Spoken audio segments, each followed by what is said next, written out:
क्या कभी सोचा है कि सिर्फ एक पल, एक लम्हा किसी की पूरी जिंदगी को पलट कर रख सकता है? चलिए, आज एक ऐसी ही कहानी में गोता लगाते हैं। एक राजा, एक नर्तकी और एक दोहे की कहानी जिसने समय के मायने ही बदल दिए। हम सब अक्सर सोचते हैं ना कि सही टाइम आएगा तब कुछ करेंगे। लेकिन ये कहानी हमें एक झटका देती है, एक कड़वी सच्चाई याद दिलाती है। असल जिंदगी में कोई परफेक्ट टाइम नहीं होता। जो भी करना है वो बस अभी करना है, इसी पल में। तो चलिए शुरू करते हैं इस कहानी का पहला अध्याय, समय का सच। देखते हैं कि कैसे बस एक रात ने वहां मौजूद हर किसी के लिए वक्त की सच्चाई को सामने लाकर खड़ा कर दिया।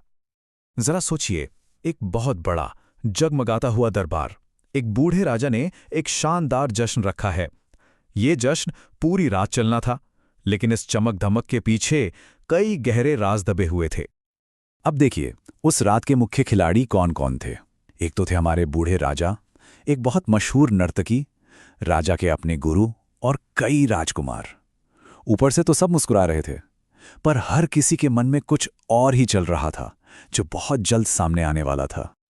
और यहीं से कहानी में वो मोड़ आता है जिसने सब कुछ बदल दिया। देखते हैं कि कैसे एक मामूली सा दोहा एक चमत्कार बन गया। पूरी रात नाच गाना चलता रहा, लेकिन सुबह होते होते जो तबला बजा रहा था ना, उसकी आंखें नींद से भारी होने लगी। नर्तकी जानती थी कि अगर राजा ने यह देख लिया तो भई उसकी खैर नहीं, उसकी जान भी जा सकती थी। तो उस संगीतकार को जगाने और उसे राजा के गुस्से से बचाने के लिए नर्तकी ने गाना शुरू किया। उसकी पहली लाइन थी, घनी गई थोड़ी रही, या में पल पल जाए। मतलब, अरे भाई, जिंदगी का ज्यादातर हिस्सा तो निकल चुका है, अब बचा ही कितना है, और वो भी पल पल हाथ से फिसलता जा रहा है। और फिर उसने दूसरी लाइन गाई, एक पलक के कारण यूं न कलंक लगाए।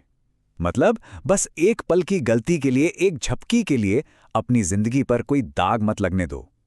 ये शब्द थे तो संगीतकार के लिए, पर ये दरबार में मौजूद हर इंसान के दिल में तीर की तरह जा लगे।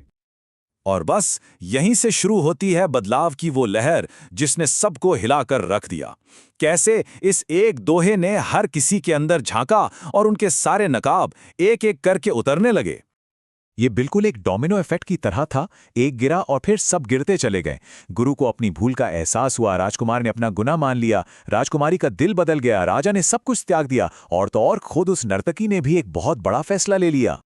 सबसे पहले सामने आया राजकुमार। उसने कांपते हुए कबूल किया कि वो उसी रात अपने पिता की हत्या करके गद्दी पर कब्जा करने वाला था। लेकिन उस दोहे ने उसे अंदर तक झकझोर दिया। वो सोचने लगा, ये सिंहासन तो मुझे वैसे भी मिल ही जाएगा, तो फिर मैं अपने पिता के खून का कलंक अपने माथे पर क्यों लगाऊं। फिर राजकुमारी की बारी आई। उसने रोते हुए बताया कि वो अपनी शादी में हो रही देरी से इतनी निराश थी कि आज रात वो एक महावत के साथ भागने वाली थी। पर उस दोहे ने उसे सब्र रखना सिखाया और अपने परिवार की इज्जत के बारे में सोचने पर मजबूर कर दिया। जब राजा ने अपने गुरु से पूछा कि उन्होंने सोने के सिक्कों से भरी थैली नर्तकी को क्यों दे दी, तो गुरु ने शर्मिंदगी से सिर झुकाकर कहा, इस दोहे ने मेरी आंखें खोल दी हैं। मैंने अपनी पूरी जिंदगी भक्ति में लगा दी, फिर भी मैं यहां नाच देखने में अपना कीमती समय बर्बाद कर रहा था।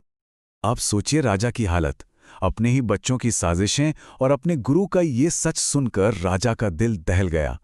उसे एहसास हुआ कि वो भी तो इस सिंहासन के मोह में फंसा हुआ है, जबकि उसका असली काम तो अब भक्ति करना है। राजा ने एक पल भी बर्बाद नहीं किया। उसने फौरन अपने बेटे को राजा घोषित कर दिया, अपनी बेटी को अपना जीवन साथी चुनने की आजादी दी और खुद राजपाट त्याग कर जंगल की ओर निकल पड़ा।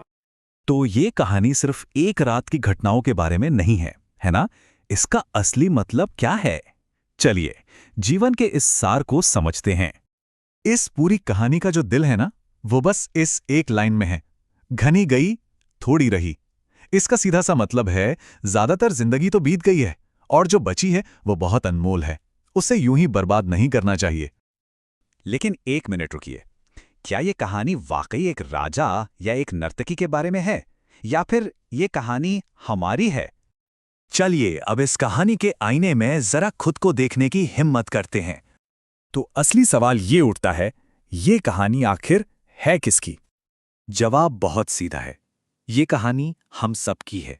हम सबकी जिंदगी की घड़ी तेजी से चल रही है और उस घड़ी में रेत अब बहुत कम बची है। इसलिए इस कहानी का सबसे बड़ा संदेश एक चुनौती है। हमारे पास जो भी समय बचा है, क्या हम उसका इस्तेमाल कुछ सार्थक करने के लिए कर सकते हैं, ताकि बाद में कोई पछतावा ना हो? और जैसा कि कहा जाता है, बचे हुए समय में कुछ ऐसा करना चाहिए कि दुनिया भी वैसा ही करना चाहे। शायद यही इस कहानी का असली सार है।